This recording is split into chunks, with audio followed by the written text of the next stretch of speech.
श्री वाहिगुरु साहिब जी।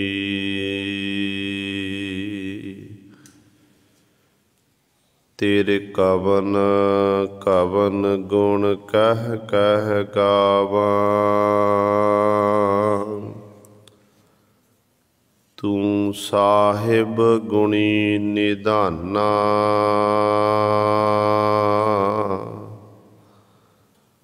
तुमरी महिमा वरन न साको, तू ठाकुर ऊच भगवाना।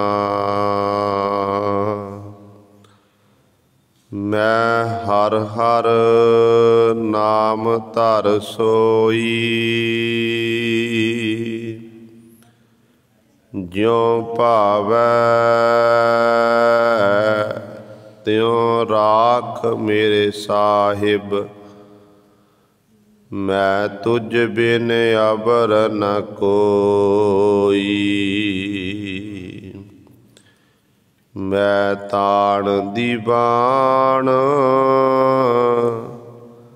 तू है मेरा स्वामी। मैं तुद आगे अरदास, मैं होर थाओ नाही, जिस पह करो बेनंती। मेरा दुख सुख तुझ ही पास, जेता जियो पिंड सब तेरा। तू अंतर जामी पुरख भगवान। दासन दास कह जन नानक,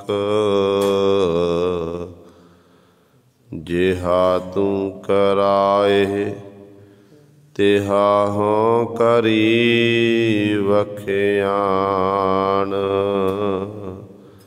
दासन दास कह जन नानक, जिहा तू कराए तिहा हों करी वखियान।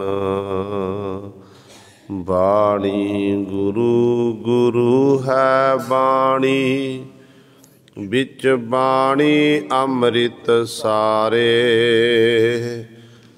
गुर बाणी कहै सेवक जन मानै, परतख गुरु निस्तारे।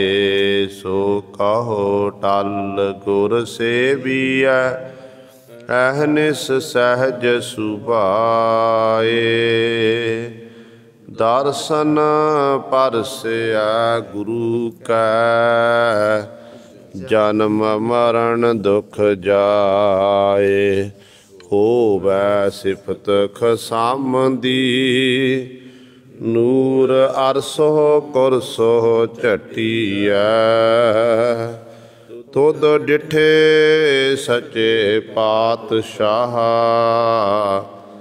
मल जन्म जन्म दी कटिया।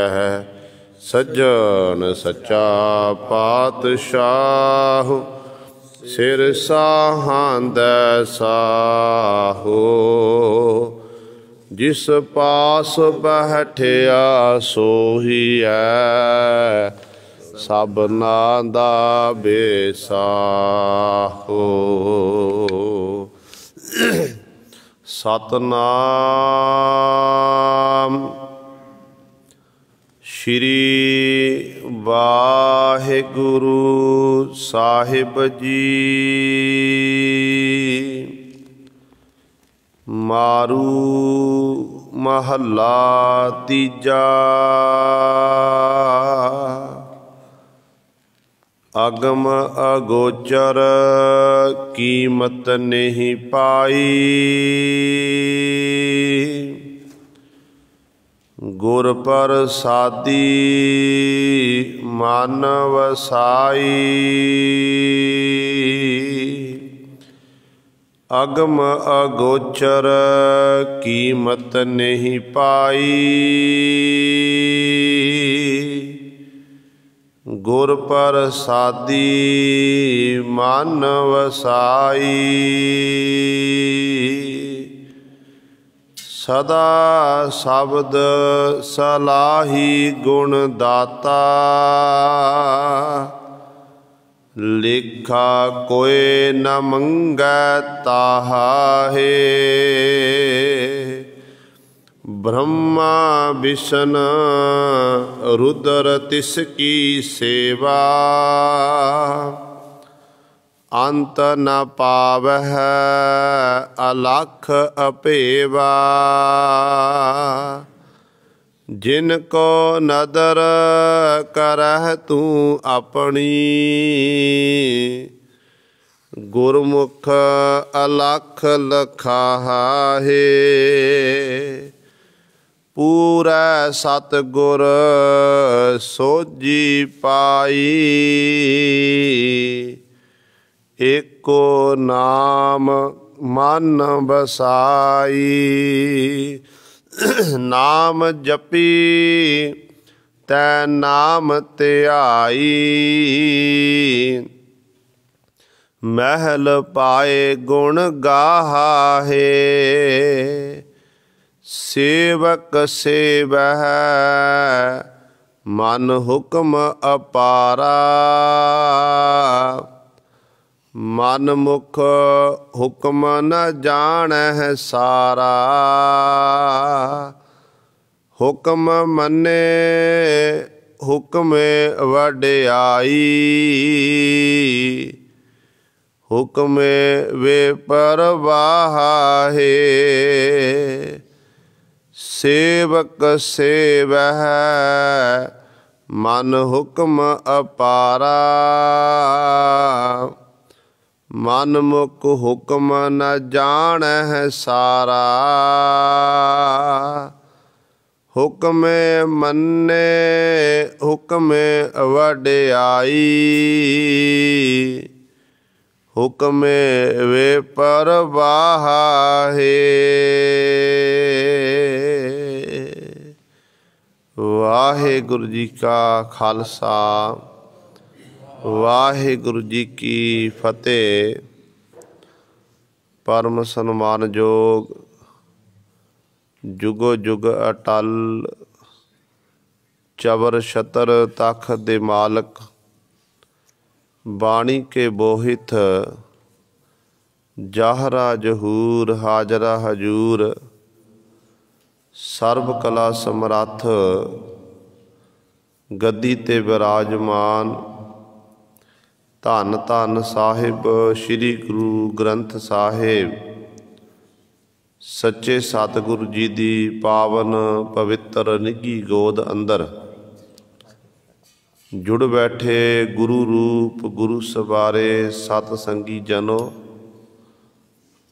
आप जी बड़ भागे हो जो दशमेश पिता गुरु कलगीधर सतगुरु। अमृत के दाते सर्वांश दानी सहबे कमाल। धन धन साहिब श्री गुरु गोबिंद सिंह महाराज जी दी चरण छो धरती। महान पवित्र अस्थान गुरुद्वारा मंजी साहिब आलमगीर विखे। अमृत बेले तो हाजरियां भर के सत संगत करके सतगुरु महाराज जी दियां खुशियां प्राप्त कर रहे हो। ਸਾਹਿਬਾਂ ਦੇ पावन दरबार दे विच अमृत वेले तो सजे दीवाना विच आप जी ने हुणे ही सत्कारयोग गुरु घर दे कीर्तनियां पासों श्री आसा जी की वार दे कीर्तन श्रवण कीते हन। सो आओ गुरु सवारियो, समा है जो चल रही लड़ीवार गुरबाणी दी कथा मारू राग दे विचों आप संगतां श्रवण करदियां आ रहीआं हन। तीसरे गुरदेव धन धन साहिब श्री गुरु अमरदास पातशाह महाराज की पावन बाणी मारू सोलहे बाणी की विचार चल रही है। कल तक की विचार विच आप जी ने 8 बंदा तक विचार श्रवण की सी। अज सतगुरु महाराज जी बख्शिश कर रहे हैं। 9वें बंद द्वारा सानू पावन उपदेश बख्शिश कर रहे हैं। आओ अपनियां मन बिरतियां एकागर करिए, ध्यान गुरु चरणां नाल जोड़ीए ते गुरु महाराज जी दे पावन उपदेश नूं हिरदियां विच बसा के अपना जीवन सफला करिए। विचार प्रारंभ करन तो पहला करो सारे अपनी रसना पवित्र ते उच्चारण करो जी सतनाम श्री वाहिगुरु साहिब जी। अगम अगोचर कीमत नहीं पाई, गुर प्रसादी मन वसाई। गुरु नानक साहब महाराज वाहिगुरु गुरु अमरदास पातशाह महाराज जिन्हां दे दीवान सजे ने, सजे हुए दीवानां दे विच जग्यासू जन सतगुरु महाराज दे चरणां च सवाल करदे ने ते गुरु पातशाह जी उन्हां दे सवालां दा उत्तर दिंदे हन। पहला सवाल पातशाह नूं कीता कि सतगुरु जी वो परमात्मा दा स्वरूप किहो जिहा है। सतगुरु जी की परमात्मा दे नाम दा मुल पाया जा सकदा है ते परमात्मा दा नाम जिहड़ा है वो हिरदे अंदर बसदा किवें है। 3 सवाल। पहला सवाल है कि परमात्मा का स्वरूप किहो जिहा। दूजा सवाल है कि उस मालक दे नाम की कीमत पाई जा सकती है। ते तीजा सवाल है कि ऐसे मालक का नाम हिरदे अंदर बसदा किवें है। ते गुरु पातशाह महाराज फिर आरंभता विच उत्तर दिंदे ने, कहंदे ने वो परमात्मा अगम अगोचर कीमत नहीं पाई। अगम का अर्थ है मन की गमता तो परे, जिन्हों अपहुँच आपां आख दिंदे आ, जिथे तक साडे मन की पहुँच नहीं है। ते परमात्मा अपहुँच है। अगोचर छुपिया होया, साडे इंद्रियां दा उस तक जोर नहीं है। ते परमात्मा एडा वड्डा है ते उहदे नाम की कीमत कदे पै ही नहीं, मुल नहीं पै सकता है।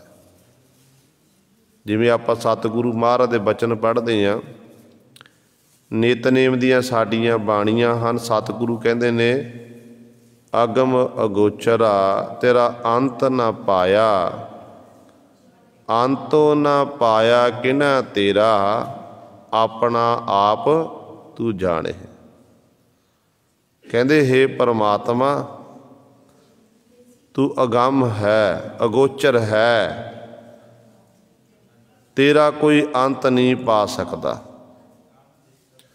किसी ने अज तक तेरा अंत नहीं पाया ते अपने आप बाबत तू आप ही जानदा, तेरे बाबत दसिया नहीं जा सकता कि परमात्मा किड्डा कु वड्डा है, किहो जिहा स्वरूप है, ये वर्णन करके नहीं दसिया जा सकता है।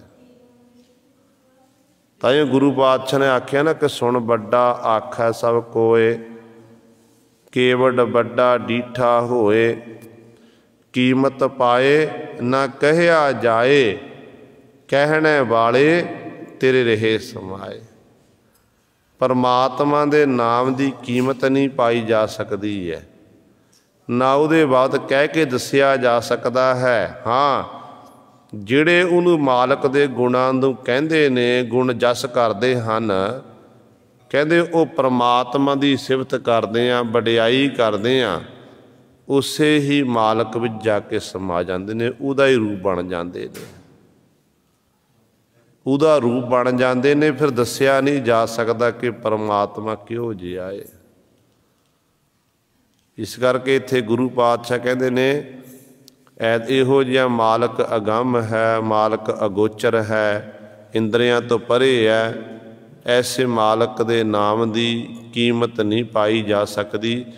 तो इहो जे मालक दा नाम फिर मन विच किवें बसदा? कहंदे गुर प्रसादी मन वसाई। भाई गुरु दी प्रसाद किरपा दे राहीं मैं अपने मन दे विच गुरु दी सिफत सलाह, परमेश्वर दी वडियाई, परमेश्वर दा नाम मन विच वसाउंदा हाँ, क्योंकि गुरु की किरपा तो बिना कुछ भी नहीं होना। अज तक जिन्ने भी संसार विच आए ने, चाहे वो पीर हन, पैगंबर हन, अवतार हन, अवतारी पुरुष ने, उन्होंने भी संसार विच आके गुरु धारण किया है। कृष्ण जी आए, इन्होंने विशिष्ट जी नूं अपना गुरु धारण किया। रामचंद्र जी आए ने, रामचंद्र जी ने गुरु धारण किया। तो इस तरह गुरु तो बिना जीव की गति नहीं है। गुरु वो है जिहड़ा अज्ञानता दे हनेरे नूं दूर करके जीव दे हिरदे अंदर ज्ञान का प्रकाश करने वाला है, चानण का मुनारा करने वाला है, सानू वो मार्ग दिखाउण वाला है। जिवें आपां कह दईए एक कमरा बंद है, कई सालों तो बंद पिया, उत्थे उस कमरे का दरवाज़ा कदे नहीं खोलना, ना उत्थे लाइट जगी, कदे दीवा जगिया, उस कमरे च घुप हनेरा ही हनेरा है। इत्थों तक जिहड़े रोशनदान इत्यादक सब कुछ बंद होण करके एक भी सूरज की किरण उहदे अंदर नहीं जा सकी, दिन नहीं चढ़ सकिया। तो वह हनेरा इन्ना है कि वह हनेरे नूं बाहर कढ़ना बड़ा औखा है। पर जदों उस ही कमरे दे अंदर आपां लाइट ला दईए, दीवा जगा दईए, कई सालां दा वो घुप हनेरा वो बाहर निकल सकता है। क्षण मात्र दे विच लाइट ला स्विच लाया, स्विच लाया तो उस समय हनेरा गायब हो गया। तो बस गुरु भी यही काम करता है। साडे अंदर कई जन्मां दा अज्ञानता रूपी हनेरा छाया होया है, बिल्कुल सानू कुछ भी दिखाई नहीं दे रहा, आपां टक्करां मार रहे हैं। तो गुरु ने साडे अंदर फिर ज्ञान का दीवा जगाया, जिस दीवे दे राहीं चानण का मुनारा होया, प्रकाश होया, जिन्हों देख के फिर अपना जीवन इस तरह का हो गया कि सानू अवस्था इहो जी बन गई कि सब गोबिंद है, सब गोबिंद है, गोबिंद बिन नहीं कोई, इहो जी अवस्था बनी है। क्योंकि दीवा जगना, दीवा जगन का प्रकाश हुंदा है, तो गुरु सिख दे हिरदे अंदर ज्ञान का दीवा जगाउंदा है। जो दीवा जग जाता फिर अज्ञानता खत्म, हनेरा मुक जाता है। ताइयों सतगुरु पातशाह महाराज बचन करते हैं, कहते ने सतगुरु जी का फरमान है, कहते ने बलियो चराग अंधियार मह सब कल उधरी एक नाम धर्म प्रगट सगल हर भवन मह जन नानक गुर पार ब्रह्म। कहते अंधियारे विच घुप हनेरे विच एक चिराग बल गया। चिराग तो भाव ਦੀਵਾ ਬਲ ਗਿਆ। ਜੋ ਦੀਵਾ ਬਲਿਆ ਤੇ ਦੀਵਾ ਬਲਣ ਨਾਲ ਫਿਰ ਉਹ ਜਿਹੜਾ ਅਗਿਆਨਤਾ ਦਾ ਹਨੇਰਾ ਸੀ ਉਹ ਦੂਰ ਹੋ ਗਿਆ, ਖਤਮ ਹੋ ਗਿਆ। ਫਿਰ ਅਵਸਥਾ ਕੈਸੀ ਹੋ ਗਈ? ਸਭ ਕਲ ਉਦਰੀ ਇੱਕ ਨਾਮ ਧਰਮ, ਪ੍ਰਗਟ ਸਗਲ ਹਰ ਭਵਨ ਮੈਂ, ਜਨ ਨਾਨਕ ਗੁਰ ਪਾਰ ਬ੍ਰਹਮ। ਗਿਆਨ ਦੇ ਦੀਵੇ ਰਾਹੀਂ ਪਤਾ ਲੱਗਿਆ ਕਿ ਸਾਰੇ ਘਟ, ਸਾਰੇ ਭਵਨਾਂ ਦੇ ਵਿੱਚ, ਸਾਰੇ ਜਿੰਨੇ ਵੀ ਘਰ ਹਨ, ਸਾਰੀਆਂ ਥਾਵਾਂ 'ਤੇ ਕਹਿੰਦੇ ਇੱਕ ਪਾਰ ਬ੍ਰਹਮ ਪਰਮੇਸ਼ਰ ਦਾ ਵਾਸਾ ਏ, ਉਹ ਤੋਂ ਬਿਨਾਂ ਦੂਜਾ ਕੋਈ ਹੈ ਹੀ ਨਹੀਂ ਹੈ। ਤੇ ਦੀਵਾ ਜਗਾਉਣਾ ਬੜਾ ਔਖਾ ਏ। ਪ੍ਰਤੱਖ ਤੌਰ 'ਤੇ ਪੁਰਾਤਨ ਸਮਿਆਂ ਦੇ ਵਿੱਚ ਜਦੋਂ ਲਾਈਟ ਨਹੀਂ ਸੀ, ਰੋਸ਼ਨੀ ਨਹੀਂ ਹੁੰਦੀ ਸੀ, ਲੋਕਾਂ ਦੇ ਘਰ ਵਿੱਚ ਮਿੱਟੀ ਦੇ ਦੀਵੇ ਹੋਣੇ। ਉਹਨਾਂ ਦੀਵਿਆਂ ਵਿੱਚ ਪਹਿਲਾਂ ਤੇਲ ਪਾਇਆ ਜਾਂਦਾ ਸੀ, ਬੱਤੀ ਦੀ ਲੋੜ ਪੈਂਦੀ ਹੈ, ਫਿਰ ਅੱਗ ਜਗਾ ਕੇ ਉਸ ਦੀਵੇ ਨੂੰ ਬਾਲਿਆ ਜਾਂਦਾ। ਜਦੋਂ ਤੇਲ ਮੁੱਕ ਗਿਆ ਤੇ ਫਿਰ ਸੂਨਾ ਮੰਦਰ ਹੋਈ, ਇਹੋ ਜਿਹੀ ਹਾਲਤ ਹੋ ਜਾਂਦੀ, ਦੀਵਾ ਬਲਿਆ ਹੋਇਆ ਦੀਵਾ ਬੁੱਝ ਜਾਂਦਾ ਹੈ। ਤੇ ਇਸੇ ਤਰ੍ਹਾਂ ਗੁਰੂ ਸਵਾਰਿਓ, ਗੁਰੂ ਪਾਤਸ਼ਾਹ ਇਸ ਦੀਵੇ ਨੂੰ ਜਗਾਉਣ ਦੇ ਲਈ ਸਾਨੂੰ ਦਿਨ ਰਾਤ ਮਿਹਨਤ ਕਰਨੀ ਪਵੇਗੀ, ਮੁਸ਼ੱਕਤ ਕਰਨੀ ਪਵੇਗੀ। ਸਵਾਸਾਂ ਰੂਪੀ ਪੂੰਜੀ ਦੇ ਰਾਹੀਂ ਵਾਰ-ਵਾਰ ਉਸ ਮਾਲਕ ਨੂੰ ਚੇਤੇ ਕਰਨਾ ਪਵੇਗਾ। ਜਿਉਂ-ਜਿਉਂ ਆਪਾਂ ਉਸ ਮਾਲਕ ਨੂੰ ਚੇਤੇ ਕਰਦੇ ਜਾਵਾਂਗੇ ਤੇ ਸਾਡਾ ਜਿਹੜਾ ਗਿਆਨ ਦਾ ਦੀਵਾ ਸਾਡੇ ਅੰਦਰ ਉਹ ਬਲਦਾ ਰਹੇਗਾ, ਕਦੇ ਉਹ ਬੁਝੇਗਾ ਨਹੀਂ, ਜਿਹਦੇ ਰਾਹੀਂ ਸਾਨੂੰ ਫਿਰ ਸਾਡੇ ਅੰਦਰੋਂ ਇਹ ਅਗਿਆਨਤਾ ਜਿਹੜੀ ਹੈ ਖਤਮ ਹੋ ਜਾਏ, ਬਿਲਕੁਲ ਮੁੱਕ ਜਾਵੇਗੀ। ਇਸ ਕਰਕੇ ਸਤਿਗੁਰੂ ਮਹਾਰਾਜ ਇੱਥੇ ਕਹਿੰਦੇ ਗੁਰੂ ਦੀ ਦੀਵਾ ਜਗਾਉਣ ਵਾਲਾ ਗੁਰੂ ਹੈ। ਕਹਿੰਦੇ ਗੁਰ ਪ੍ਰਸਾਦੀ ਮਨ ਵਸਾਈ, ਭਾਈ ਗੁਰੂ ਦੀ ਪ੍ਰਸਾਦ ਕਿਰਪਾ ਸਦਕਾ ਪਰਮੇਸ਼ਰ ਦੇ ਨਾਮ ਨੂੰ ਮੈਂ ਆਪਣੇ ਮਨ ਵਸਾਈ, ਮਨ 'ਚ ਵਸਾਉਂਦਾ ਹਾਂ। ਜੇ ਗੁਰੂ ਨੇ ਕਿਰਪਾ ਕੀਤੀ ਤਾਂ ਮੇਰੇ ਮਨ 'ਚ ਵਸਿਆ ਹੈ। ਸਦਾ ਸ਼ਬਦ ਸਲਾਹੀ ਗੁਣ ਦਾਤਾ, ਲੇਖਾ ਕੋਇ ਨ ਮੰਗੈ ਤਾਹਾ ਹੈ। ਸਦਾ ਸ਼ਬਦ ਸਲਾਹੀ ਗੁਣ ਦਾਤਾ, ਸ਼ਬਦ ਦੇ ਰਾਹੀਂ ਸਦੀਵੀ ਕਾਲ ਲਈ ਸਲਾਹਣਾ ਕਰ ਕਿਹਨੂੰ? ਜਿਹੜਾ ਗੁਣਾਂ ਦਾ ਦਾਤਾ ਹੈ ਪਰਮੇਸ਼ਰ ਵਾਹਿਗੁਰੂ। ਕਹਿੰਦੇ ਜਦੋਂ ਗੁਣਾਂ ਦੇ ਦਾਤੇ ਪਰਮੇਸ਼ਰ ਨੂੰ ਸਲਾਹੇਗਾ, ਪਰਮੇਸ਼ਰ ਦੀ ਉਸਤਤ ਕਰੇਗਾ, ਵਡਿਆਈ ਕਰੇਗਾ, ਫਿਰ ਲੇਖਾ ਕੋਈ ਨਾ ਮੰਗੈ ਤਾਹਾ ਹੈ। ਐ ਜੀਵ ਤੇਰੇ ਪਾਸੋਂ ਕਿਸੇ ਨੇ ਫਿਰ ਲੇਖਾ ਨਹੀਂ ਮੰਗਣਾ, ਤੂੰ ਲੇਖੇ ਜੋਖੇ ਤੋਂ ਰਹਿਤ ਹੋ ਜਾਵੇਗਾ। ਤੇਰੇ ਉੱਤੇ ਉਸ ਮਾਲਕ ਦੀ, ਗੁਰੂ ਦੀ ਕਿਰਪਾ ਹੋਵੇਗੀ। ਕਿਉਂਕਿ ਲੇਖਾ ਜੋਖਾ ਛੁੱਟਦਾ ਨਹੀਂ ਹੈ, ਇਹ ਸੱਚ ਹੈ। ਗੁਰਬਾਣੀ ਵਿੱਚ ਪਾਤਸ਼ਾਹ ਜੀ ਬਚਨ ਕਰਦੇ ਹਨ ਕਿ ਲੇਖੈ ਕਤਹਿ ਨ ਛੂਟੀ ਹੈ, ਖਿਣ ਖਿਣ ਭੂਲਣ ਹਾਰ, ਬਖਸ਼ਣ ਹਾਰ ਬਖਸ਼ ਲੈ, ਹੋ ਪਾਪੀ ਵੱਡ ਗੁਨਹਗਾਰ। ਇਹ ਬੇਨਤੀ ਹੈ।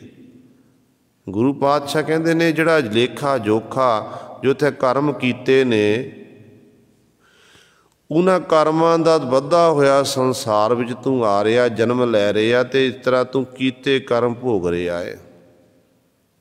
ਤੇਰਾ ਛੁਟਕਾਰਾ ਨਹੀਂ ਹੋ ਸਕਦਾ। ਜੇ ਕੋਈ ਇਹ ਜੀਵ ਸੋਚੇ ਕਿ ਮੈਂ ਲੇਖੇ ਜੋਖੇ ਤੋਂ ਰਹਿਤ ਹੋ ਜਾਵਾਂਗਾ, ਤੇ ਪਾਤਸ਼ਾਹ ਕਹਿੰਦੇ ਇਹ ਬਹੁਤ ਵੱਡੀ ਭੁੱਲ ਹੈ। ਇਹ ਗੁਰੂ ਕਿਰਪਾ ਕਰ ਦੇਵੇ ਨਾ, ਗੁਰੂ ਰਹਿਮਤ ਕਰ ਦੇਵੇ, ਤੇ ਗੁਰੂ ਫਿਰ ਆਪਣੇ ਸਿੱਖ ਦੇ ਲੇਖੇ ਜੋਖੇ ਨੂੰ ਆਪ ਸੰਭਾਲ ਲੈਂਦਾ ਹੈ। ਆਪ ਸਤਿਗੁਰੂ ਬਖਸ਼ਿਸ਼ ਕਰਦੇ ਨੇ। ਫਿਰ ਜਿਹੜੀਆਂ ਉਹਦੇ ਕਹਿੰਦੇ ਸਤਿਗੁਰ ਦੇ ਦਰ 'ਤੇ ਕੇਵਲ ਘਗਿਆ ਕੇ ਬੇਨਤੀਆਂ ਕਰੋ ਕਿ ਮਾਲਕ ਜੀ ਅਸੀਂ ਤਾਂ ਬਾਰ-ਬਾਰ ਗਲਤੀਆਂ ਕਰਨ ਵਾਲੇ, ਭੁੱਲਾਂ ਕਰਨ ਵਾਲੇ ਹੋ, ਤੇ ਆਪ ਜੀ ਦਾ ਮੁੰਡ ਕਦੀਮਾਂ ਤੋਂ ਸੁਭਾਅ ਹੈ ਕਿ ਜਿਹੜਾ ਆਪ ਜੀ ਸ਼ਰਨ ਵਿੱਚ ਆਉਂਦਾ ਏ ਉਹਨਾਂ ਨੂੰ ਆਪ ਜੀ ਬਖਸ਼ ਲੈਂਦੇ ਹੋ, ਉਹਨਾਂ ਉੱਤੇ ਬਖਸ਼ਿਸ਼ ਕਰਦੇ ਹੋ। ਤੇ ਉਹ ਆਪ ਜੀ ਦੀ ਬਖਸ਼ਿਸ਼ ਦੇ ਰਾਹੀਂ ਫਿਰ ਉਹ ਜਿਹੜੇ ਜੀਵ ਨੇ ਉਹ ਮੁਕਤ ਹੋ ਜਾਂਦੇ ਨੇ। ਇਸ ਤਰ੍ਹਾਂ ਸਤਿਗੁਰੂ ਜੀ ਬਚਨ ਕਰਦੇ ਹਨ, ਕਹਿੰਦੇ ਭਾਈ ਆਪ ਸ਼ਬਦ ਦੇ ਰਾਹੀਂ, ਗੁਰੂ ਦੇ ਸ਼ਬਦ ਰਾਹੀਂ ਸਦੀਵੀ ਕਾਲ ਲਈ ਉਸ ਪਰਮੇਸ਼ਰ ਨੂੰ ਸਲਾਹਣਾ, ਜਿਹੜਾ ਗੁਣਾਂ ਦਾ ਦਾਤਾ ਹੈ, ਜੇ ਉਸ ਮਾਲਕ ਦੀ ਸਿਫਤ ਸਲਾਹ ਕਰੇਗਾ ਫਿਰ ਤੇਰੇ ਪਾਸ ਕਿਸੇ ਨਾ ਕਿਸੇ ਪ੍ਰਕਾਰ ਦਾ ਲੇਖਾ ਨਹੀਂ ਮੰਗਣਾ ਹੈ, ਤੂੰ ਮੁਕਤ ਹੋ ਜਾਵੇਗਾ। ਬ੍ਰਹਮਾ ਵਿਸ਼ਨ ਰੁਦਰ ਤਿਸ ਕੀ ਸੇਵਾ, ਅੰਤ ਨ ਪਾਵਹਿ ਅਲਖ ਅਭੇਵਾ।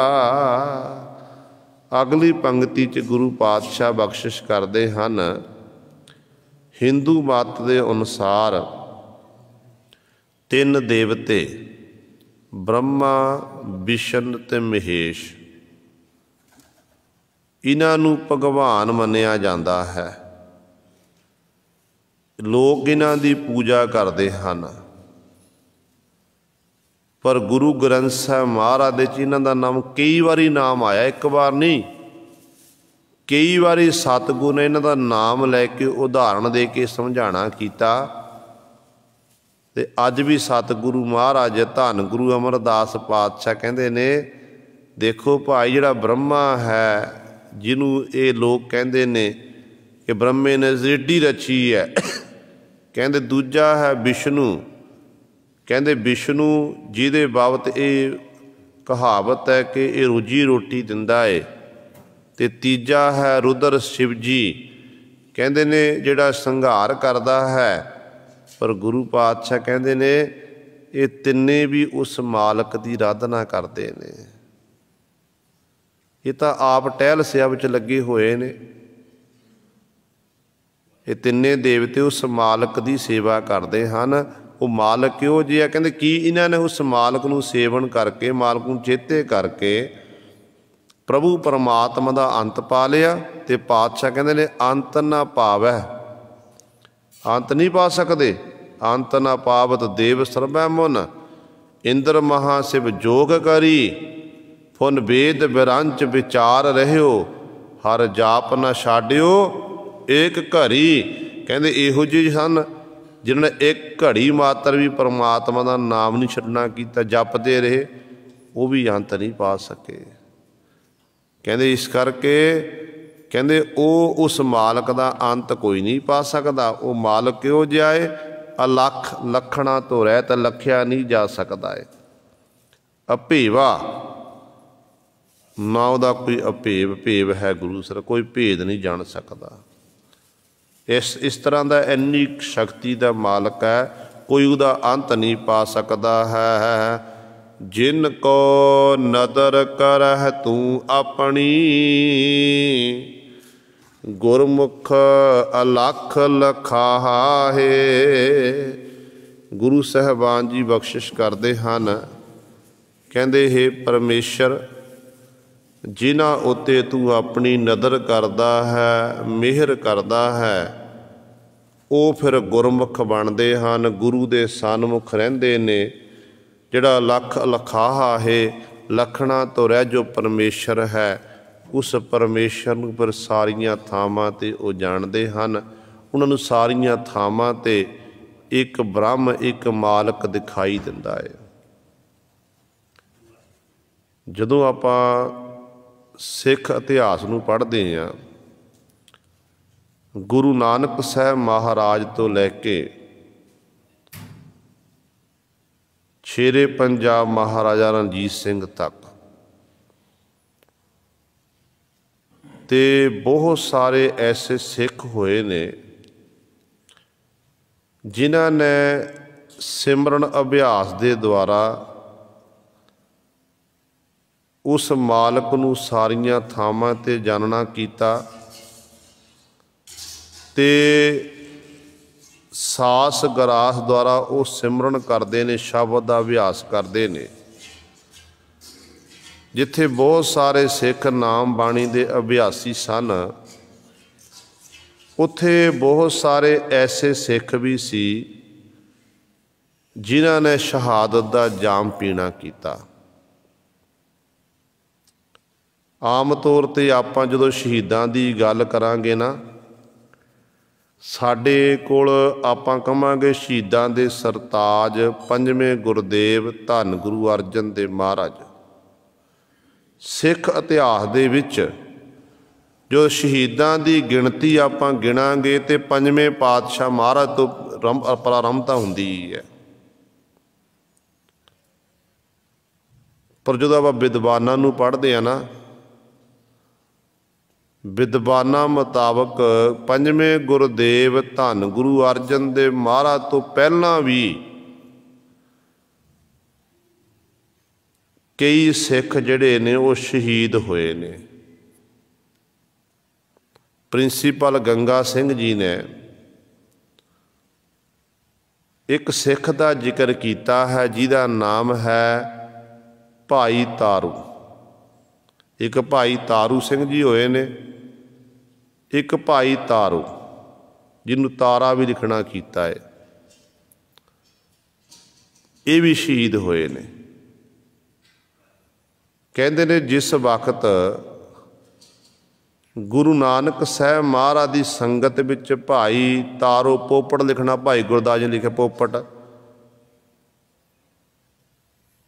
ਪਰ ਕਈ ਵਿਦਵਾਨ ਮੰਨਦੇ ਨੇ ਕਿ ਦੋ ਸਿੱਖ ਸੀ, ਇੱਕ ਪੋਪਟ ਵੱਖਰਾ ਨਾਮ ਸੀ ਤੇ ਭਾਈ ਤਾਰੂ ਵੱਖਰਾ ਨਾਮ ਸੀ।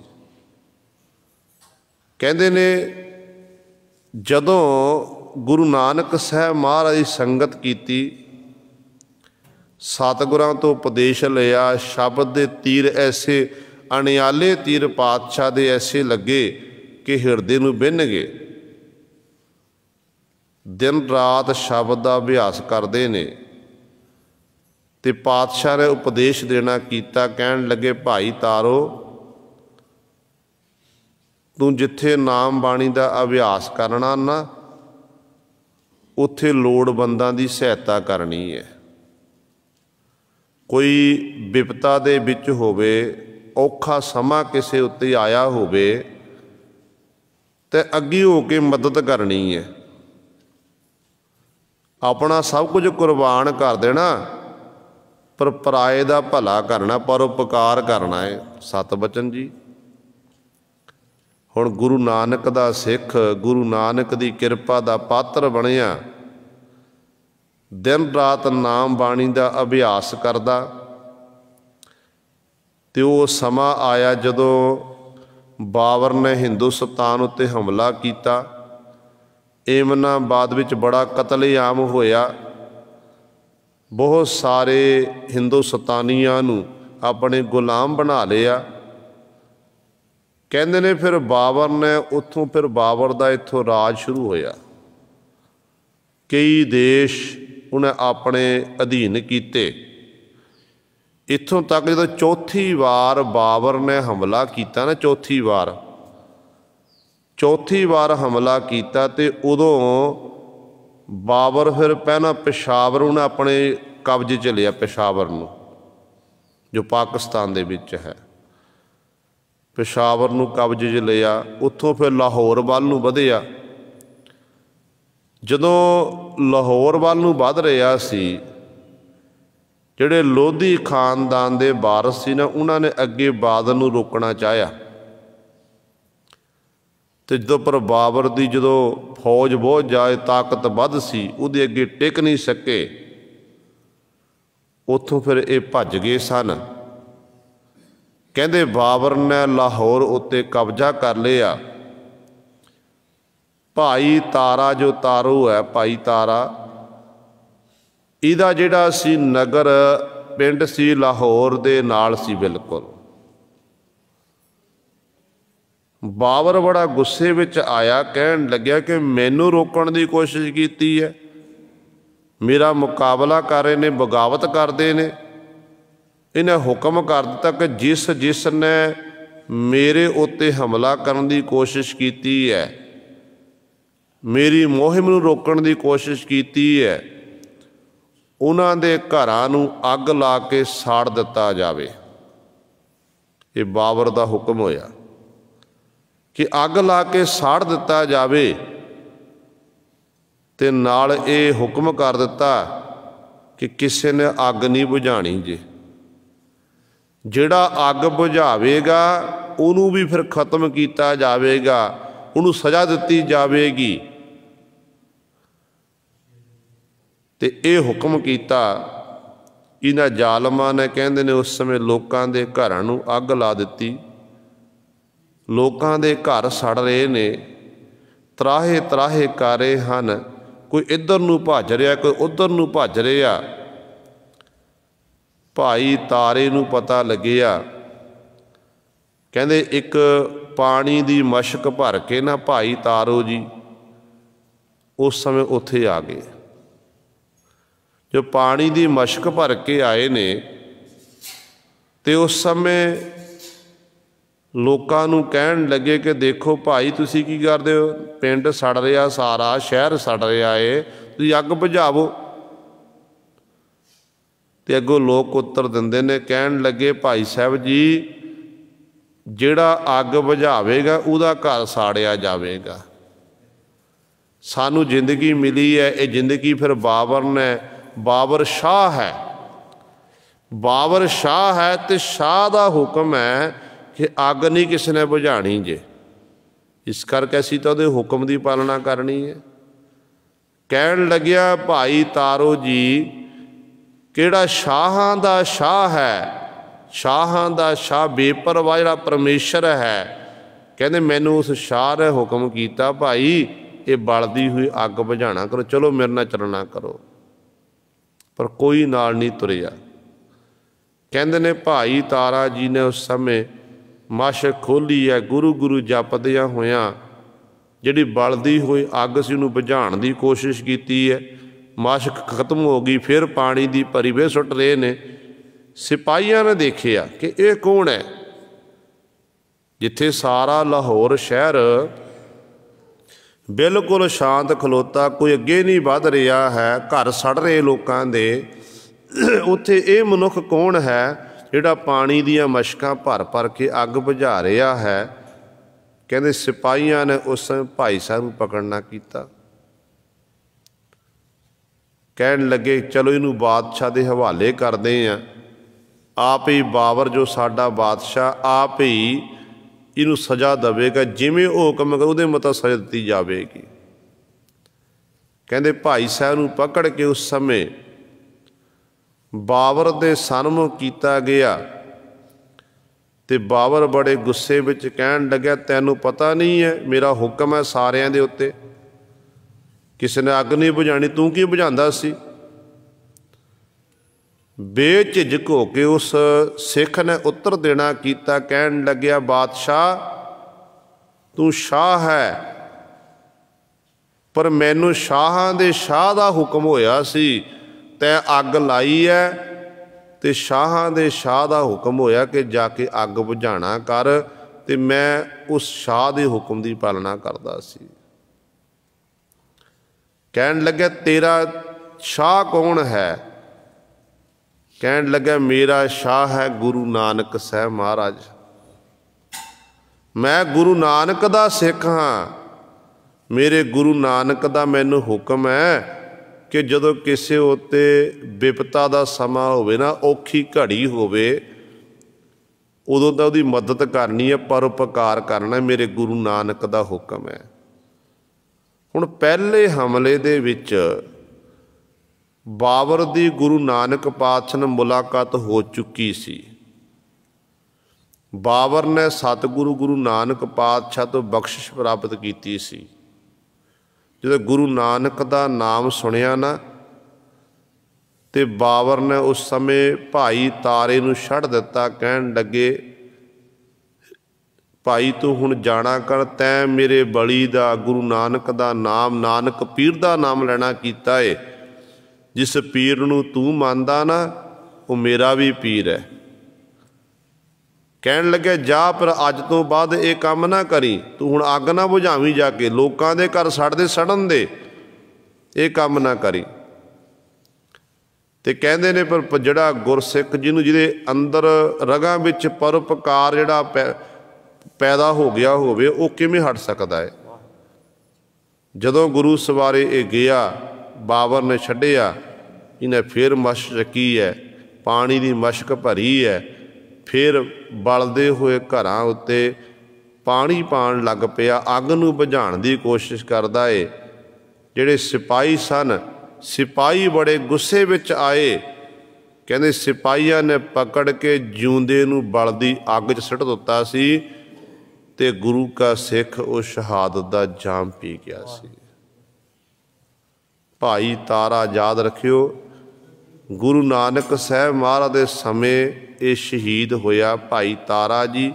कईयां ने भाई तारो पोपड़ लिखना कीता है भाई गुरदास जी के बुल बचना मुताबक। तो इस तरह बहुत सारे इहो जे जिहड़े सिख ने जिन्हां दा साडे कोल गुरु सर कोई हिस्टरी नहीं है। शहीद बड़े होए ने, बड़ियां कुरबानियां देना कीतियां ने, पर साडे कोल गिणती दे जिहड़े गिणती आपां ਉਂਗਲਾਂ उत्ते गिणे होए ने कि इन्ने कुछ शहीद होए ने। पर दास ने पहलां भी कई बारी बेनती कीती है, जिहड़ा सिख इतिहास है, सिख इतिहास किवें लिखिया गया, लहू दी सिहाई दे नाल, तलवार दी नोक नाल लिखिया गया है। ते गुरु नानक पातशाह तो लैके हुण तक सिख धर्म दे विच शहीदियां दा शहादत दा जाम पींदे ने। ते गुरु सवारे रहिंदी दुनिया तक इस तरह ये शहीदियां हुंदियां रहणगियां। पर गुरु नानक दा जो चलाया होया पंथ है, गुरु कलगीधर पातशाह महाराज ने पैदा किया खालसा पंथ, वो सदीवी काली चढ़दी कला विच रवेगा। वड्डियां वड्डियां जिहड़ियां इहो जिहियां शक्तियां होईयां ने जो इस पंथ नूं खत्म करन दी कोशिश कर रही, अज भी कुछ शरारतां चलियां जा रही ने। पर यह जिहड़ा पंथ है गुरु कलगियां वाले पातशाह ने थापना किया है। जो सतगुरु महाराज ने जो पंथ थापिया ना, पुछया कि सतगुरु ये पंथ की है, नाम की है? सतगुरु कहते खालसा। खालसे का पाजी दे बिल्कुल मिलावट ने बिल्कुल शुद्ध। कहन लगे सतगुरु किवें थापिया है? कहते खालसा अकाल पुरख की फौज, प्रगटियो खालसा परमात्म की बोझ। कहते अकाल पुरख के हुक्म विच ही कहते ये प्रगट होया है, इस करके इहनूं कोई नहीं खत्म कर सकता। गुरु सवारियो, जदों गुरु कलगियां वाले पातशाह का संसार विच आगमन होया ना, सतगुरु ने अपने आगमन की जो गाथा है सतगुरु ने आप लिखना की बचित्र नाटक दे विच। कहते जो अकाल पुरख के सन्मुख दुष्ट दमन के रूप में गुरु कलगीधर पातशाह महाराज गए ने ना, अकाल पुरख ने आख्या कि मैं अपना सो तोहे निवाजा, पंथ परचुर करबे को साजा। तैनू अपना पुत निभा के पुत बना के सपुत्र बना के भेज रहा हाँ, तुसी संसार में जाके पंथ पैदा करना, नवां पंथ पैदा करना करो। उदों कलगियां वाले पातशाह ने दोनों हाथ जोड़े, दोनों हाथ जोड़ के अकाल पुरख के चरणों च बेनती की सी।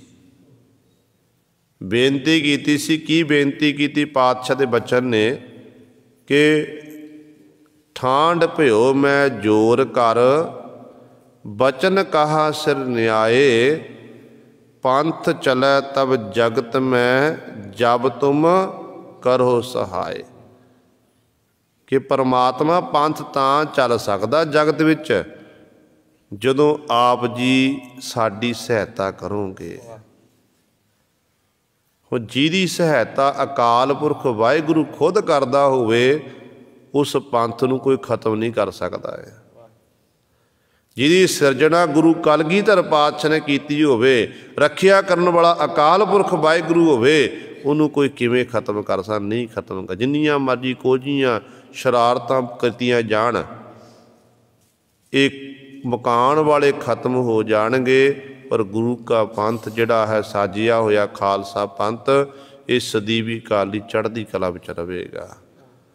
सो गुरु सवारे इत्थे सतगुरु महाराज बचन करते ने, कहते परमेश्वर जिहड़ा है, कहते जिन को नदर करह तू अपनी, हे वाहिगुरु जिन्हां उत्ते तू अपनी नदर करदा, मेहर करदा है, गुरमुख अलख लखाहा है, वो फिर गुरमुख बन जाते। वो गुरु के सन्मुख होंदे ने, उन्हां नूं गुरु मिलदा है, फिर वो लखणां तो लहत जिहड़ा परमेश्वर वाहिगुरू है उस नूं जाण लैंदे हन। ਉਹਦੇ ਜਿਹੜੇ ਉਹਦੇ ਨਾਲ ਉਹਨਾਂ ਦੀ ਨੇੜਤਾ ਹੋ ਜਾਂਦੀ ਹੈ। ਪੂਰਾ ਸਤਿਗੁਰ ਸੋਝੀ ਪਾਈ, ਏਕੋ ਨਾਮ ਮਨ ਵਸਾਈ। ਕਹਿੰਦੇ ਫਿਰ ਪਰਮੇਸ਼ਰ ਦਾ ਨਾਮ ਕਦੋਂ ਮਨ ਵਿੱਚ ਵਸਦਾ? ਨਾਮ ਤਾਂ ਜਪਦੇ ਸਾਰੇ ਨੇ, ਸਾਰੇ ਮੁੱਖੋਂ ਵਾਹਿਗੁਰੂ ਵਾਹਿਗੁਰੂ ਆਖਦੇ ਨੇ। ਮੂਲ ਮੰਤਰ ਗੁਰ ਮੰਤਰ ਦਾ ਅਭਿਆਸ ਬਾਣੀ ਪੜ੍ਹਦੇ ਨੇ, ਪਰ ਨਾਮ ਮਨ 'ਚ ਨਹੀਂ ਵਸਦਾ ਏ। ਇਹ ਕਦੋਂ ਵਸਦਾ ਏ? ਤੇ ਸਤਿਗੁਰੂ ਜੀ ਬਚਨ ਕਰਦੇ ਹਨ ਕਿ ਜਦੋਂ ਪੂਰੇ ਗੁਰੂ ਦੇ ਲੜ ਲੱਗ ਜਾਈਏ, ਪੂਰਨ ਗੁਰੂ ਸਾਹਿਬਾਨ ਦੀ ਚਰਨ ਸ਼ਰਨ ਵਿੱਚ ਆ ਜਾਈਏ ਨਾ, ਤੇ ਸਤਿਗੁਰੂ ਪਾਤਸ਼ਾਹ ਸੋਝੀ ਪ੍ਰਾਪਤ ਕਰਕੇ, ਉਹ ਜੁਗਤੀ ਪ੍ਰਾਪਤ ਕਰਕੇ, ਜਦੋਂ ਜੁਗਤੀ ਉਹ ਮਿਲ ਗਈ ਨੇ, ਜੁਗਤੀ ਸਾਨੂੰ ਪ੍ਰਾਪਤ ਹੋ ਗਈ, ਫਿਰ ਕਹਿੰਦੇ ਏਕੋ ਨਾਮ ਮਨ ਵਸਾਈ। ਜਿਹੜਾ ਇੱਕ ਪਰਮੇਸ਼ਰ ਦਾ ਨਾਮ ਹੈ ਉਹ ਫਿਰ ਮਨ ਵਿੱਚ ਵਸਾਇਆ ਜਾ ਸਕਦਾ ਹੈ। ਭਾਵ ਗੁਰੂ ਦੀ ਕਿਰਪਾ ਤੋਂ ਬਿਨਾਂ ਕੁਝ ਵੀ ਨਹੀਂ ਹੋ ਸਕਦਾ। ਜਦੋਂ ਗੁਰੂ ਰਹਿਮਤ ਕਰਦਾ ਹੈ ਉਦੋਂ ਹੀ ਪਰਮਾਤਮਾ ਦਾ ਨਾਮ ਫਿਰ ਮਨ ਵਿੱਚ ਵਸਦਾ ਹੈ। ਨਾਮ ਜਪੀ ਤੈ ਨਾਮ ਧਿਆਈ, ਮਹਿਲ ਪਾਏ ਗੁਣ ਗਾਹਾ ਹੈ। ਗੁਰੂ ਸਾਹਿਬਾਨ ਜੀ ਅਗਲੀ ਪੰਕਤੀ 'ਚ ਬਖਸ਼ਿਸ਼ ਕਰਦੇ ਹਨ, ਕਹਿੰਦੇ ਭਾਈ ਨਾਮ ਜਪੀ ਜਿਨ੍ਹਾਂ ਨੇ ਆਪਣੀ ਰਸਨਾ ਦੇ ਰਾਹੀਂ ਪਰਮੇਸ਼ਰ ਦੇ ਨਾਮ ਜਪਣਾ ਕੀਤਾ, ਤੈ ਨਾਮ ਸਲਾਹੀ, ਤੇ ਨਾਲ ਕਹਿੰਦੇ ਉਸ ਮਾਲਕ ਦੇ ਨਾਮ ਦੀ ਸਿਫਤ ਸਲਾਹ ਕੀਤੀ। ਇੱਕ ਜਪਣਾ ਤੇ ਸਿਫਤ ਸਲਾਹ ਕਰਨੀ, ਤੇ ਇਹ ਦੋਨੋਂ ਹੀ ਸਿਫਤ ਸਲਾਹ, ਜਿਵੇਂ ਗੁਰੂ ਘਰ ਦੇ ਕੀਰਤਨੀਏ ਕੀਰਤਨ ਦੇ ਰਾਹੀਂ ਪਰਮਾਤਮਾ ਦੀ ਸਿਫਤ ਸਲਾਹ ਕਰਦੇ ਨੇ, ਬਾਣੀ ਦਾ ਗਹਿਣ ਕਰਦੇ ਹਨ। ਇਹ ਗੁਰੂ ਸਵਾਰਿਓ ਨਾਮ ਜਪਣਾ ਤੇ ਉਸ ਮਾਲਕ ਦੀ ਸਿਫਤ ਸਲਾਹ ਕਰਨੀ ਹੈ। ਕਥਾ ਕੀਰਤਨ ਦੇ ਰਾਹੀਂ ਉਸ ਮਾਲਕ ਦੀ ਸਿਫਤ ਸਲਾਹ ਵਡਿਆਈ ਹੈ। ਇਕੱਲੇ ਬੈਠ ਕੇ ਵਾਹਿਗੁਰੂ ਦਾ ਨਾਮ ਜਪਣਾ, ਮਾਲਕ ਦੇ ਗੁਣਾਂ ਦਾ ਗਹਿਣ ਕਰਨਾ, ਅਸਲ ਵਿੱਚ ਇਹ ਜਪਣਾ ਹੋ ਗਿਆ।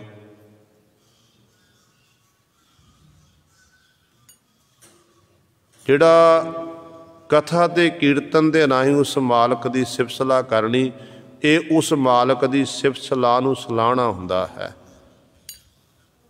ਤੇ ਪਾਤਸ਼ਾਹ ਕਹਿੰਦੇ ਨੇ ਜਿਨ੍ਹਾਂ ਨੇ ਆਪਣੀ ਰਸਨਾ ਦੇ ਰਾਹੀਂ ਪਰਮੇਸ਼ਰ ਦੇ ਨਾਮ ਨੂੰ ਜਪਿਆ ਤੇ ਨਾਮ ਨੂੰ ਧਿਆਣਾ ਕੀਤਾ ਏ, ਬੰਦ ਕਰ ਦਿੰਦੇ,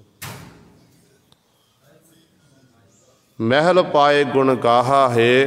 ਕਹਿੰਦੇ ਉਹ ਫਿਰ ਪਰਮਾਤਮਾ ਦੇ ਸਰੂਪ, ਜਿਹੜਾ ਮਹਿਰ ਸਰੂਪ ਪਰਮੇਸ਼ਰ ਨੂੰ ਪ੍ਰਾਪਤ ਕਰ ਲੈਂਦੇ ਹਨ। ਉਸ ਮਾਲਕ ਦੀ ਸਿਫਤ ਸਲਾਹ ਕਰਕੇ ਇੰਝ ਗੁਰੂ ਸਵਾਰਿਓ ਉਹ ਉਸ ਮਾਲਕ ਦੇ ਗੁਣਾਂ ਦਾ ਗਹਿਣ ਕਰਦੇ ਹਨ। ਸੇਵਕ ਸੇਵਹਿ ਮਨ ਹੁਕਮ ਅਪਾਰਾ, ਮਨ ਮੁਖ ਹੁਕਮ ਨ ਜਾਣਹਿ ਸਾਰਾ। ਗੁਰੂ ਪਾਤਸ਼ਾਹ ਜੀ ਬਖਸ਼ਿਸ਼ ਕਰਦੇ ਨੇ, ਪਹਿਲੀ ਪੰਕਤੀ 'ਚ ਸੇਵਕ ਦੀ ਗੱਲ ਕੀਤੀ ਹੈ ਤੇ ਦੂਸਰੀ ਪੰਕਤੀ ਵਿੱਚ ਜਿਹੜੇ ਮਨਮੁਖ ਜੀਵ ਦੀ ਗੱਲ ਕੀਤੀ ਹੈ। ਸੇਵਕ ਕੌਣ ਹੈ? ਜਿਹੜਾ ਗੁਰੂ ਦੇ ਹੁਕਮ ਦੀ ਪਾਲਣਾ ਕਰਦਾ ਹੈ, ਸੇਵਕ ਬਣ ਕੇ ਉਸ ਮਾਲਕ ਦੀ ਸਿਫਤ ਸਲਾਹ ਕਰਦਾ ਹੈ। ਸਤਿਗੁਰੂ ਕਹਿੰਦੇ ਸੇਵਕ ਸੇਵੈ, ਸੇਵਕ ਬਣ ਕੇ ਸੇਵਦੇ ਹਨ। ਤੇ ਮਨ ਹੁਕਮ ਅਪਾਰਾ, ਤੇ ਮਨ ਕਰਕੇ ਉਸ ਮਾਲਕ ਜਾਂ ਅਪਾਰਾ ਪਾਰਾਵਾਰ ਤੋਂ ਰਹਿਤ ਜਿਹੜਾ ਪਰਮੇਸ਼ਰ ਹੈ ਉਹਦੇ ਹੁਕਮ ਨੂੰ ਮੰਨ ਲੈਂਦੇ ਨੇ। ਇੱਕ ਗੁਰੂ ਸਵਾਰੇ ਹੁਕਮ ਦੀ, ਜਿਹੜਾ ਆਪਾਂ ਕਹਿਣਾ ਗੁਰੂ ਦੇ ਬਚਨਾਂ ਨੂੰ ਸੁਣਿਆ, ਸੁਣ ਕੇ ਛੱਡ ਦਿੱਤਾ। ਇੱਕ ਮੰਨ ਲੈਣਾ, ਅਸਲ ਵਿੱਚ ਜਿਹੜਾ ਮੰਨ ਲੈਂਦਾ ਉਹਨੂੰ ਕੀ ਆਖਿਆ? ਸੇਵਕ। ਹੁਣ ਸੇਵਕ ਦੀ ਪਰਿਭਾਸ਼ਾ ਗੁਰਬਾਣੀ ਦੇ ਵਿੱਚ ਪਾਤਸ਼ਾਹ ਨੇ ਵਾਰ-ਵਾਰ ਬਿਆਨ ਕੀਤੀ ਹੈ। ਗੁਰੂ ਪਾਤਸ਼ਾਹ ਨੂੰ ਪੁੱਛੋ ਕਿ ਸੇਵਕ ਕੌਣ ਹੈ? ਸਤਿਗੁਰੂ ਕਹਿੰਦੇ ਨੇ गुर कै गृह सेवक जो रहै, प्रभ की आज्ञा मन में सहै, आपस को कर कछ न जनावै, हर हर नाम हृदय सत्यावै, मन बेचै सतगुर कै पास, तिस सेवक के कारज रास। फिर अगे पातशाह बचन करते ने कि सेवा करत होए निहकामी, तिसको होत प्राप्त स्वामी। ये सेवक के जिहड़े लक्षण ने पातशाह ने वर्णन किए ने। ते दूजा पातशाह सेवक सेवै, उस मार्ग को सेवते ने, चेते करते ने। ते उस मालक दा जिहड़ा अपारा पारावार तो रहत है, उस मालक के हुक्म नूं सेवक जन सत करके मनते हैं। मनमुख हुक्म ना जान है सारा। इहदे उलट जिहड़ा मनमुख जीव है, हुक्म परमात्मा दा सारियां दे उत्ते है, चाहे कोई गुरमुख है चाहे मनमुख है। परमात्मा सारियां नूं हुक्म करदा कि भाई तुहानूं मनुखा दा जन्म मिलिया, इस मनुखा जन्म दे विच प्रभु की इबादत करो, प्रभु परमात्मा के गुणों का गैन करो, मैनूं चेते रखो। पर मनमुख जीव अपनी मन की मर्जी करन करके उस मालक नूं भुल जाता है, मालक के हुक्म की पालना नहीं करता है। तो इस करके सतगुरु महाराज कहते हैं वो जिहड़ा मनमुख जीव है उस वाहिगुरू के हुक्म नूं जाणदा नहीं, इस तरह अपने जीवन नूं वो व्यर्थ गवा दिंदा है। हुण देखो गुरु सवार जब आपां गुरबाणी दे विच देखीए जां गुरु इतिहास की गल करिए, बहुत सारे इहो जे गुरसिख भी सन जिहड़े गुरु पातशाह दे निकट वरती सी, पर मौके समय जदों विपता का समा आया तो सतगुर का साथ छड्ड के भजे ने।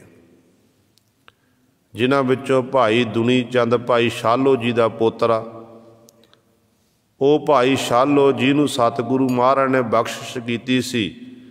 शालो का टोभा अमृतसर की धरती ते जिन्हों सतगुरु महाराज ने यह वर देना किया है कि जिहड़ा भाई शालो दे टोभे च इशनान करेगा, इत्थे पाथियां चढ़ावेगा, उन्होंने सतगुर दे दर तो फिर दातां मिलणगियां, उहदी झोली हरी होवेगी, जिस बीबी दे बच्चा ना हुंदा होवे उत्थे बख्शिश होवेगी। क्योंकि गाथा है जदों एक समय ऐसा आया सी कि सतगुरु महाराज दे बड़ी तेजी नाल ना बरखा हो रही सी, बरखा हो रही बड़ी तेजी दे नाल। कई दिन इस तरह लंघ गए। गुरु रामदास पातशाह दे जो लंगर सन, लंगर मस्ताने हो रहे सन। लंगर मस्ताने क्यों हो रहे सी? क्योंकि बालन नहीं सी, बालन नहीं आया, जिस करके बालन तो बिना अग नहीं बननी सी, जिस लंगर नहीं तैयार होना सी। ते सिख संगतां बड़ियां आपस गल्लां बातां करदे ने, कहंदे भाई हुण की करिए, जेकर बालन नहीं है, बालन सारा गिला है, गिला बालन होवेगा ते अग किवें बलेगी, प्रशादा किवें तैयार हो, संगतां नूं की छकाया जावेगा। आपस च गल्लां बातां हो रहीआं ने। भाई शालो जी सुन रहे ने, कहते भाई शालो जी ने गड्ढा लिया ते अमृतसर के बाजारां विच विचरदा, कहन लग्या उची उची होका दिंदा कि जिन्हें गुरु रामदास पातशाह दे लंगरां लई बालन की सेवा करेगा, कोई एक पाथी दे दो पाथियां देवेगा, कोई 5 देवेगा, जिन्नियां पाथियां देणगे उन्ने उहदे घर च पुत्र पैदा होणगे। जे किसी बीबी नूं बच्चा नहीं हो रहा ना, कुख हरी नहीं हो रही है, तो उन्होंने गुरु सतगुरु महाराज कृपा करनगे, बच्चे की दात देणगे। ये भाई शालो जी होका दे रहे हैं, कहते बहुत सारा बालन कत्तर करके ना सतगुरु महाराज के दरबार विच रख दिता। लंगर चलन लग पे ते संगतां छक रहीआं ने। गुरु पातशाह पुछदे ने, कहते भाई ये लंगर कित्थों, कहते ये जिहड़ा बालन कित्थों आया? तो संगतां दसदियां, कहते सतगुरु जी आप जी दे सिख भाई शालो जी लैके आए ने। किवें लैके आए ने? कहन लगे पातशाह जी ये होका दे रहा सी कि जो एक पाथी देवेगा तो एक पुत्र होवेगा, जो 5 देवे 5 पुत्र होणगे। इस तरह कहते इन्हें होका देना कीता सी। सतगुरु महाराज ने भाई शालो नूं अपने कोल सद्दिया, कहण लगे भाई शालो बड़ा सस्ता सौदा करके आया, पाथियां दे बट्टे तू बच्चे दे रहा लोकां नूं। ते अगों भाई शालो जी कहण लगे सच्चे पातशाह मेरी की औकात है मैं किसी नूं बच्चे दे सकां, ये दातां तां सतगुरु तुहाडे हत्थ दे विच हन। देखो तुहाडा नाम लै वरतना कीता जिहड़ा गुरु रामदास पातशाह दे लंगरां लई ये सेवा करेगा, गुरु रामदास उन्हां दी झोलियां भरनगे। सतगुरु ये तुहाडा नाम होया, मेरा कोई नाम ना जाना, मेरा पातशाह मेरा कुछ भी नहीं है। तो गुरु पातशाह जी बड़े प्रसन्न होए, खुश होए, कहण लगे लै भाई शालो जिहड़ा हुण तेरे टोभे उत्ते इशनान करेगा, जिहड़ा इत्थे आके पाथियां जी उहदी जेकर बच्चा नहीं हो रहा तो गुरु पातशाह जी बख्शिश करनगे तो उहदी झोली हरी हो जाएगी। तो सतगुर दे बार अज भी जो शरधा भावना ना तो शरधा भावना अज भी गुरु के फल लग रहे हैं। हुण उसे ही दुनी चंद का पोतरा अगे वाहिगुरू शालो का पोतरा दुनी चंद जिहड़ा 10वें पातशाह धन गुरु गोबिंद सिंह महाराज के समय रहिंदा गुरु घर विखे मजीठे नगर का रहन वाला ते सेवावां करदा है। ते गुरु घर का मसंद होने करके सतगुरु के दर तो वडियाई मिलती है। जदों राजा केसरी चंद ने खूनी हाथी छड्डना कीता, कलगीधर पातशाह महाराज कहणगे साडे कोल भी हाथी है कि ये दुनी चंद उस खूनी हाथी नाल मुकाबला करेगा। तो इतिहास दसदा कहंदे दुनी चंद रातों रात किले नूं छड्ड के भज गया सी, रहिंदा गुरु पातशाह दे कोल सी, गुरु घर का खाना सब कुछ, पर विपता दे समय फिर वो दुनी चंद मनमुख बन गया ते गुरु का दर छड्ड के अपने घर चलिया गया। ते मौत तो डरदा सी ते घर भी जाके सप लड़न करके मौत हुई सी। ते इहो जी हालत हो जाती है। ते सतगुरु कहंदे मनमुख हुक्म ना जाने सर, है तो हुक्म सी ना गुरु का कि दुनी चंदा तू हाथी नाल मुकाबला कर, पर कहंदे ने मनमुख सी, गुरु के हुक्म नूं जाण नहीं सकिया। इस तरह ही मनमुखां वाली गल कर दिती, हुक्म मन्ने हुक्मे वडियाई, हुक्मे वे परवाह है। जिहड़े हुक्म नूं मनदे ने सत करके हुक्म मनन करके ही कहंदे फिर उन्हां नूं वडियाई मान सन्मान मिलदा, सत्कार मिलदा है। हुक्मे बेपरवाह है, जिहड़े उस मालक दे हुक्म की पालना करते हैं ना वो फिर बेपरवाह हो जाते हैं। बेपरवाह परमेश्वर के गुणों का ज्ञान करते हैं, बेपरवाह हो के उस मालक के हुक्म की पालना करते हैं।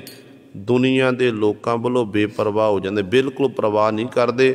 वो तो हर समय उस मालक की उस्तत वडियाई करते हैं कि जिमें वो कहते हैं जिमें सानू साडे मालक का हुक्म होवेगा, प्रभु का हुक्म होवेगा, असी अपने मालक के हुक्म विच रह के अपने जीवन में बतीत करना है। इस तरह गुरु सवारियो सतगुरु महाराज ने साडे उत्ते बख्शिश की है। दास तो बोलदियां तो एक नहीं अनेकां गलतियां हो गईयां होणगीयां।